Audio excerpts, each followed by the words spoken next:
Hey guys, welcome to a little painting series I'm going to have a go at, and I'm going to call this Tabletop Plus. So to start off with, I'm going to go with Ogres. My main reason for this being is that I've got a couple of Ogre models which are unpainted.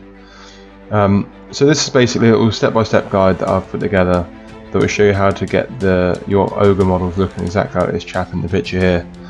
Obviously the Tabletop Plus just goes to there's a couple more highlights. It's probably not necessary for a Tabletop Ready, and a little bit more time spent on the trousers, which being the most standout feature of this model, which is obviously a optional thing. But if you want to get some skin tones, blonde hair, a little bit of battle damage, all sorts of bits like that, it's good tabletop standard, then please follow along and see what you think. So to start things off, we prime this model with Grey Seer spray paint from Citadel.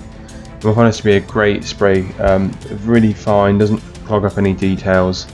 And throughout this we're going to use a bit of contrast paints here and there, so having it already contrast friendly, if you will, helps quite a lot. I also really like Grey Seer. It's a nice white colour and you can always see the details throughout, even in the hard to see spaces. So that's why I've gone ahead and used Grey Seer. As you see now, I'm just touching up the model with a bit of Grey Seer out of the pot to make sure we've got a nice even coverage throughout the model.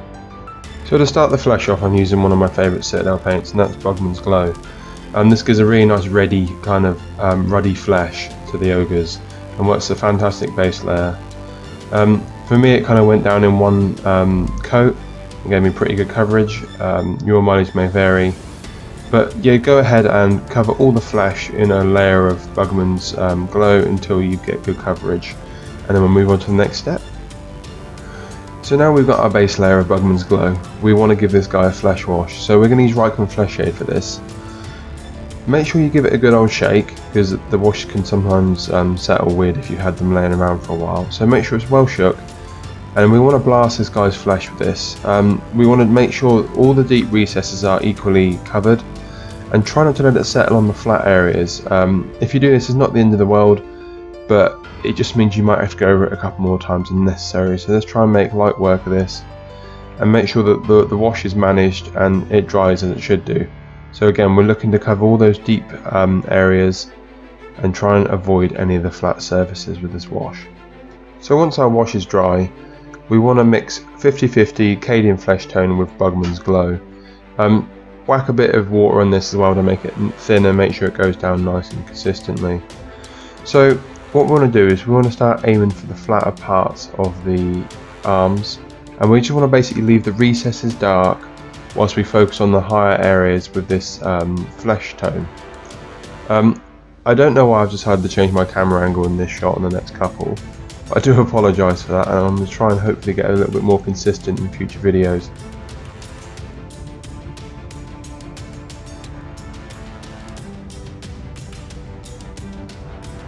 So once the flesh step's been completed, it should look something like this. So you can see where I've basically blanked out all of the larger areas, leaving the residual shade in there where it should be. This might be a bit too harsh for some people's interests, but by no means is this a display piece model. This is again a good quality tabletop model, so it should look pretty good from about 3 foot away. So now the flesh is done, we're going to start working on the hair, and I've used Ogor Flesh here to start the base cut of the blonde hair that we're going for with this particular chap.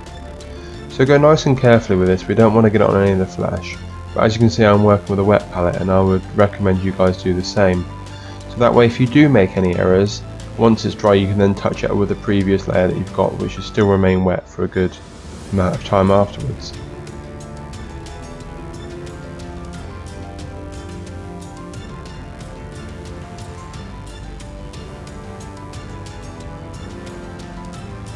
So once we finish the hair, it's now time to move on to the trousers. This is where things can get a little bit interesting. We've decided to start doing our guidelines with the thinned down Abaddon black. Now, if you see here, what I'm going to start doing is I'm going to make a double spaced line right by the stitching in the back of the trousers. This is my guideline of where effectively I will kind of centre the miniature and everything else will work off this. We do the double line on the stitching in the trousers because between the legs is where the lines can kind of get tangled with each other and you can lose some of the effect. So if you use a double line here and then use single lines about half the width from everywhere on from there, That's effectively the best way I've found of doing this en masse, because you will be doing this a good 20-30 times for your infantry. So work your way around, kind of just making the lines as parallel to each other as physically possible. As you do this, just try and slowly work them further down into the miniature itself, trying to follow the lines and keep them as straight and as realistic looking in this kind of effect as you can. Obviously you will have creases in the trousers, kind of work with you and against you for this effect, because it will give you some wiggle room in any errors that you might make. So keep following the lines around, slowly adding to them, but also don't forget the kind of overhanging piece at the top of the trousers as well. This is something that I used to forget about when I was doing them when I first started. Kind of just keep going around, adding the lines and then working them out to full length once you've got the general pattern sorted out. Now another thing you have to be careful is as we're going through, we're using 2-colour for the trousers on this pinstripe step, is you have to be careful that you don't do a odd number, because if you do, you'll wind up with 2 colours next to each other and you'll ruin the effect. So what I like to do during this is I will use a dot effectively in the line, so every other line I'll add a dot to them, which you'll see in the footage later on. Effectively that's me marking out, say, either the purple or the cream colour. That way I kind of know that I won't have 2 colours next to each other, and as I'm working around, if I see this is actually going to start happening, I can avoid errors as I'm working, making the line slightly larger or slightly thinner as I work, so you don't get bunched up at the end and end up ruining the pinstripe effect. And because we're using a very thin down black, you won't leave marks, and it doesn't matter if you get a bit messy with the lines getting a bit thicker, as you can see I've done on some of my parts here.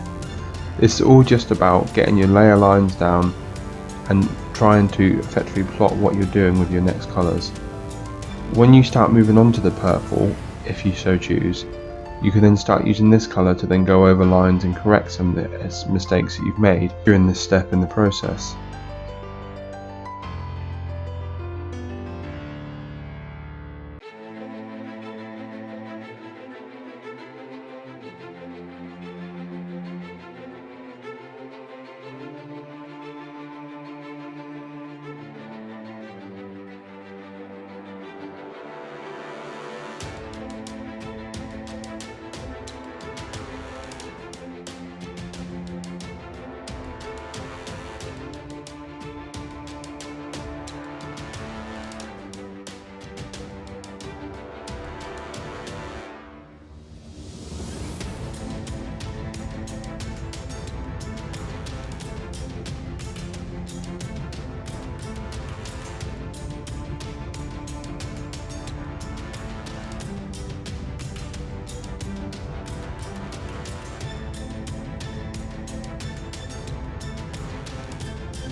We're just going to go ahead now and shade the beard with a bit of Seraphim Sepia.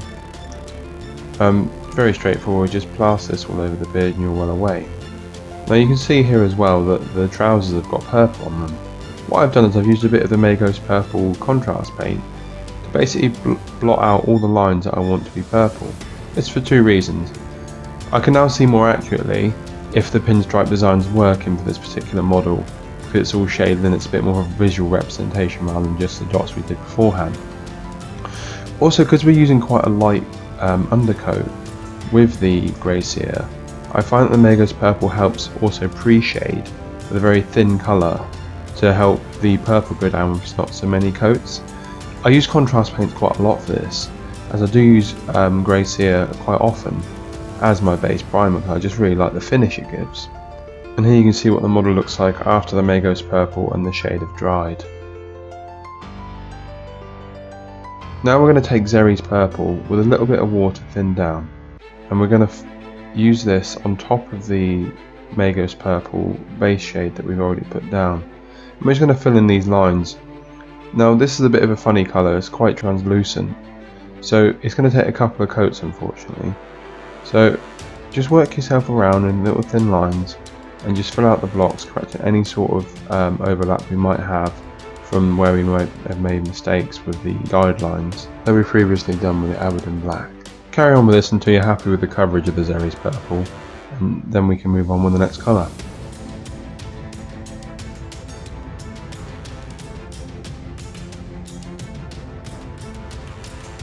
So the next colour I've chosen is Ushabti Bone.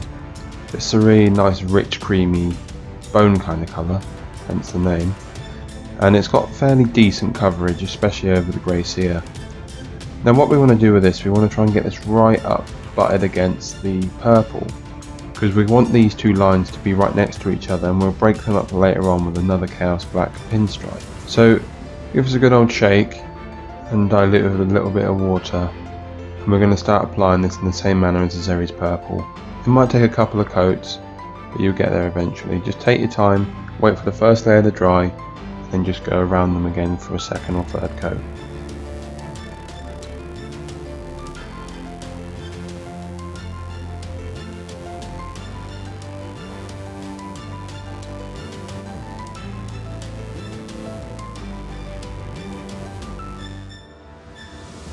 And this is what it should look like once you've finished both colours and you've corrected any mistakes, giving them a fairly parallel effect.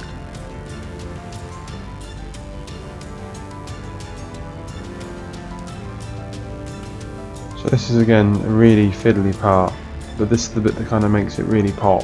So again, we're going to go back to our thinned Abaddon Black, and now we're going to intersect the purple and the cream with thin black lines. I find if you can try and anchor your elbow to something like a table or your thigh, however you're painting, this very much helps with getting the lines nice and straight. Just take your time again and just work your way down very slowly. Again, you can correct mistakes with your wet palette colours as well. As long as you're using thin down black, you should have no issues with this.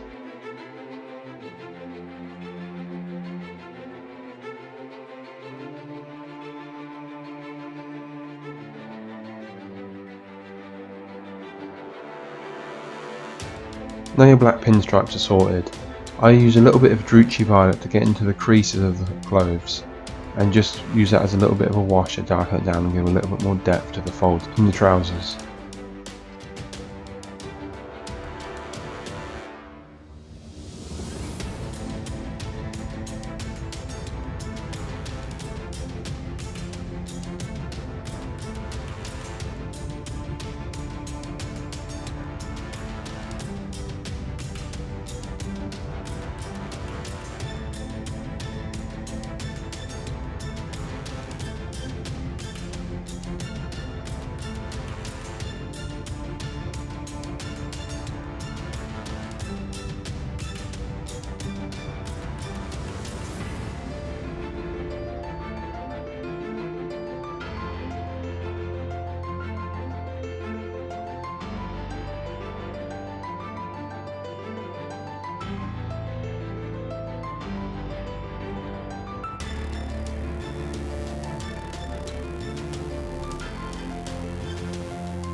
I repeat this step on the bone with the Seraphim Sepia wash, again getting into all the recesses of the clothes to give some more depth to them.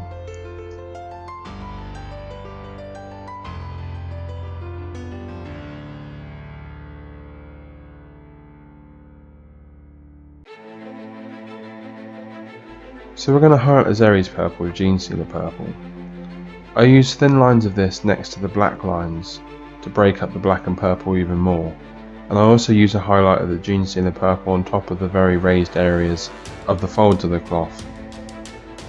This in combination with the Druchii Violet shade gives it quite a decent amount of depth and focal interest to the trouser areas. Work this around the whole set of the trousers again as once before, until you've covered all the purple areas, picking out all the highlight areas, and then we'll move on to the next step.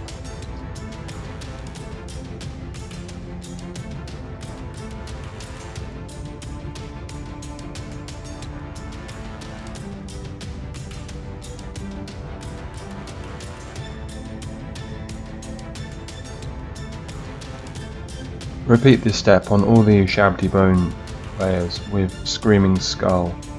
Again, following the same principles as we did with the purple, tying it in perfectly with what we've done already. And whilst we've got Screaming Skull on our palette, it's a good idea to use that now to highlight our blonde hair. So just pick out the very raised areas and let the wash do its thing, and this will give you quite a rugged, decent rustic looking blonde hair. Go back and clean up any mistakes we might have made with Abaddon Black to give that clear definition between the purple and the cream. This is what makes the scheme really work trouser wise, so it's very important that we get this black looking good and tying the pinstripes of the legs together.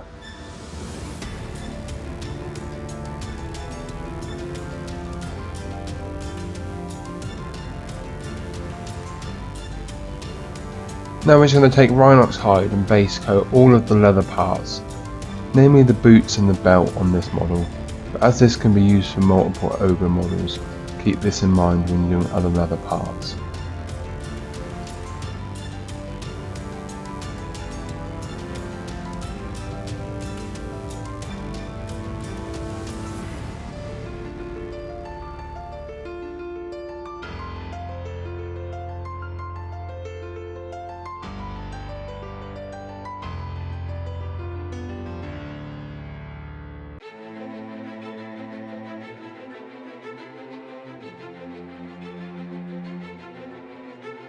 Now we're just going to go and highlight the Rhinox hide with Mournfang Brown, picking out all the raised creases in the boots and the lower line of the belt, as that's most likely where the light would hit.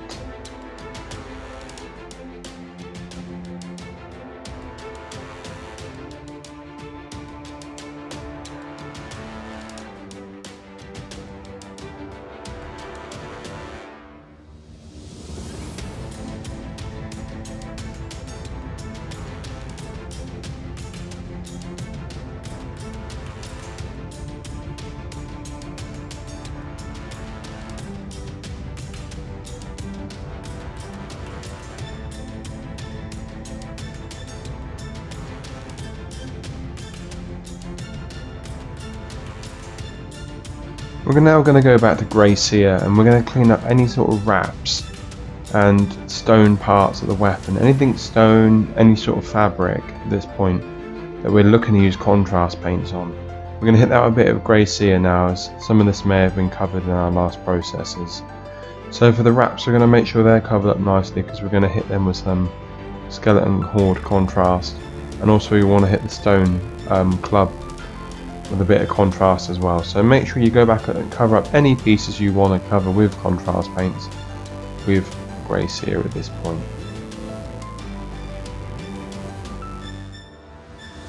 Once you've given the Grey Seer enough time to dry, we're going to now tackle the stone areas on this model. So to do that we're using Basilicanum Grey.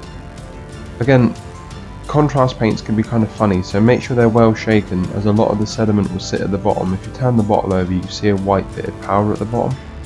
If that's the case, give it a good shake until this disappears, and then the paint's good to use. And now just pick out all the stone areas with Basilicanum Grey, making sure that nothing's pooling where it shouldn't be, and make sure everything's got a good coat before we move on to the next step.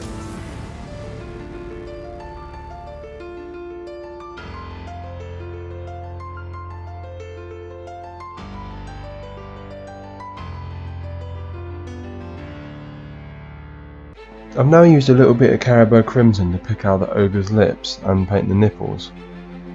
This bit of shade is enough to make it kind of look quite natural and blend in with the reddish skin tones without it looking too ridiculous.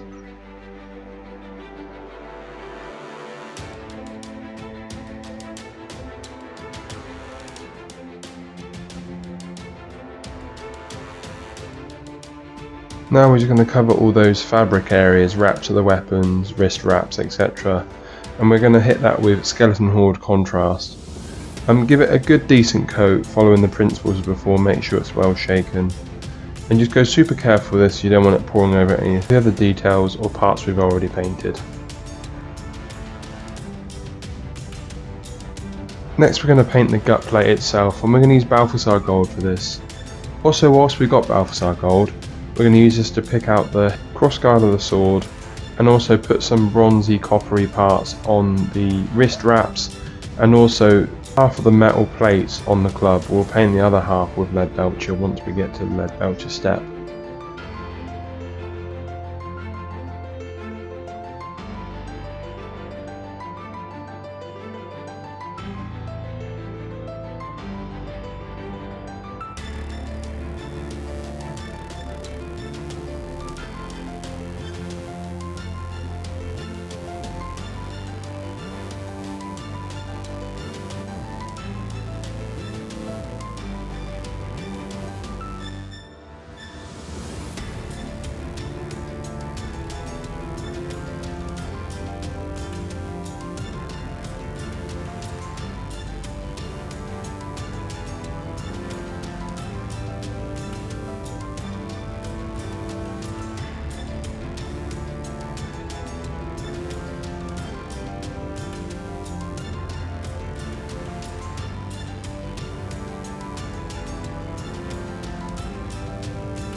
Now using lead belcher, we're going to use this to pick out the sword itself and the other half of the metal plates on the club, and any other metal details you might find on your ogre miniatures when using this scheme.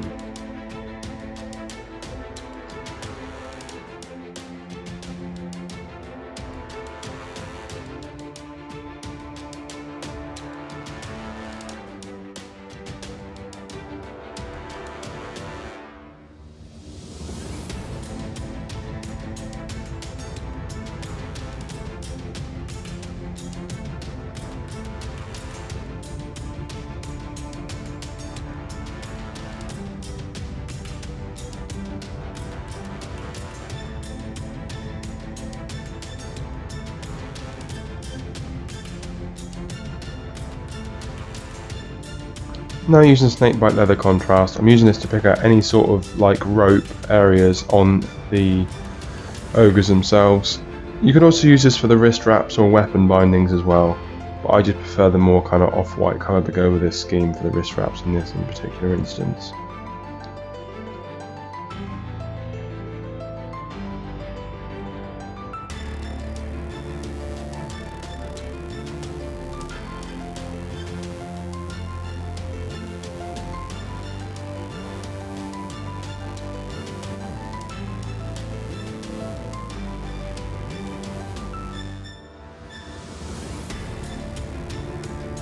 Now I'm just going to take some Agrex Earthshade and use this to wash all of the metal parts on the miniature, also covering the boots themselves.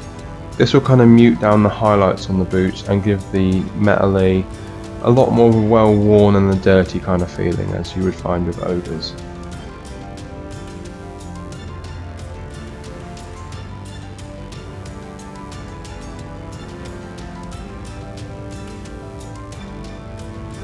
And we're just going to cover some of the more silvery parts of metal, i.e. the boots and the sword themselves, with Nuln Oil. The reason why we're doing this on the sword, not only to give it a dirty look, but later on we're going to add some battle damage to it with a very light silver. And without the darkening down of the Nuln Oil, the battle damage wouldn't pop out quite as much as it does.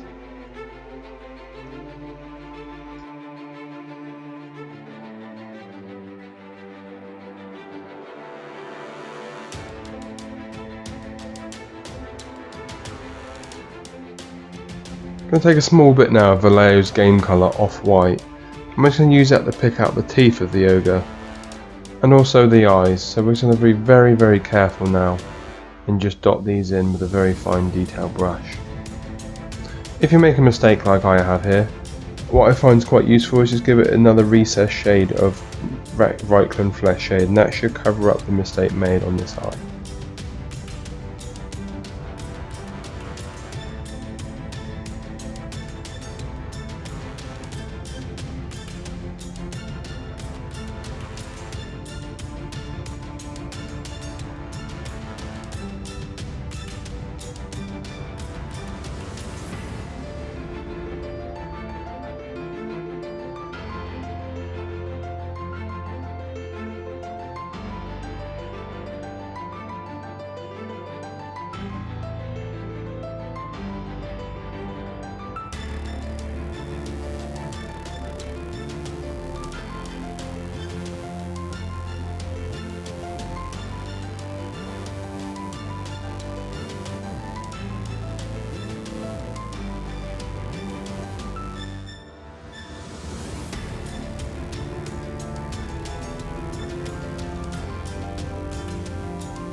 And now just go back with a little bit more Abaddon black and use this to very carefully dot the eyes.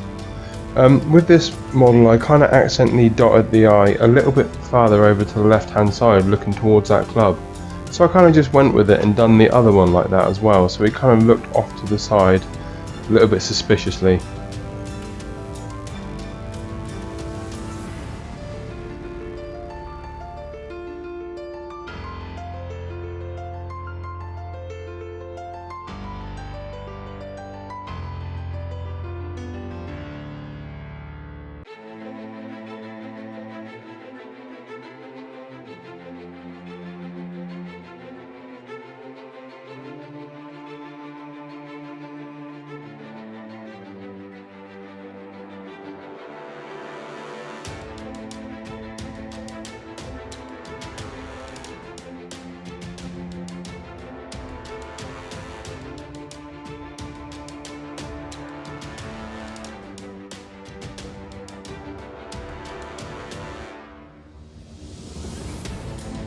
Whilst I'm working on the face, I now use pure Cadian Flesh Tone, and basically I use this to highlight the facial details. It's also super useful that if you make any mistakes around the eyelids like I have, you can just slowly put some in as the underlying parts of the eyelids, and that will usually pick up a lot of that mistake that you might have made on the lower eyelids. I took a couple bands of this Cadian Flesh Tone as well and run it down the length of the lip, just to kind of give it some more texture, which I think really helps make the face pop.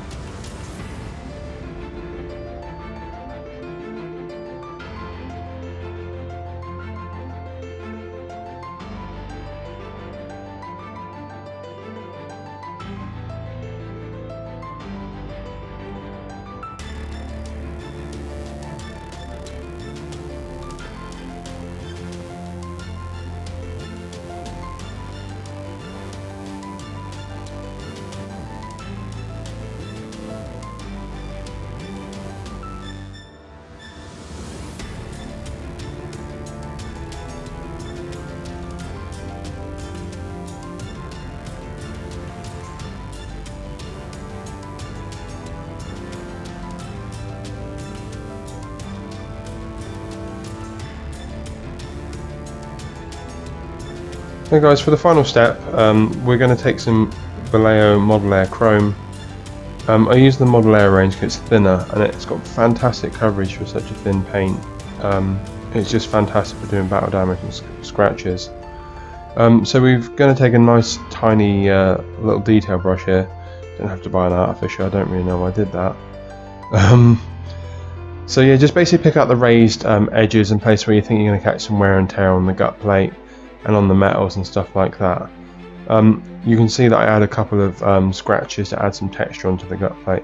I'll do the same thing on the sword as well. So once this is all sorted, that'll basically be your ogre completed. I've gone and based my guy off screen, because obviously basing depends on what you want to do. I'll attach a couple of still pictures of the finished article in a second. If you want to achieve the basing that I've done with this ogre, I've literally just used a bit of Sterling Battle Mire, dry brushed it with a little bit of the Xandri dust, and just added a couple of the GW mid and hind tufts. Those tufts are pretty much like gold dust at this point. I can't seem to find any, so any other tufts will probably do the job. And just to cover off the rim, I've used Vallejo black, which happens to be quite a matte colour. I really like it for the base rims on the models. So that's basically it then, guys. It's all finished. As I mentioned previously, I will probably try and do a smaller little snippet video on how I do verdigris for metal, other details to do with the ogres, i.e. like little bits of blood, and on top of that how I do the tattoos for the rest of my ogres. But I thought on this one it's kind of long enough as it is. I kind of want to keep it quite simple now. So thanks for watching if you made it this far, guys. I hope it's not been an absolutely terrible video. This is my first ever try at doing something like this. Although it seems fairly straightforward, there's quite a lot of bits and bobs you don't really think about. So yeah, if you have made it this far, I do really appreciate it. Please just give it a like. And if there's aspects about it you don't like and you're a little bit more in the know than I am, please do shout up. I'm more than open to try and work out physically how to make this sort of thing better, as I kind of want to make a bit of a go of it. But yeah, cheers for watching, guys. If you have any ideas of stuff that you wouldn't mind being painted, my backlog is actually running fairly low now, so I don't mind grabbing a couple of models here and there if you want tutorials or just to see how I paint other bits and pieces. And if you've got any suggestions, please do give them a shout. I look forward to hearing in the comments. Alright guys, for now, cheers, bye bye.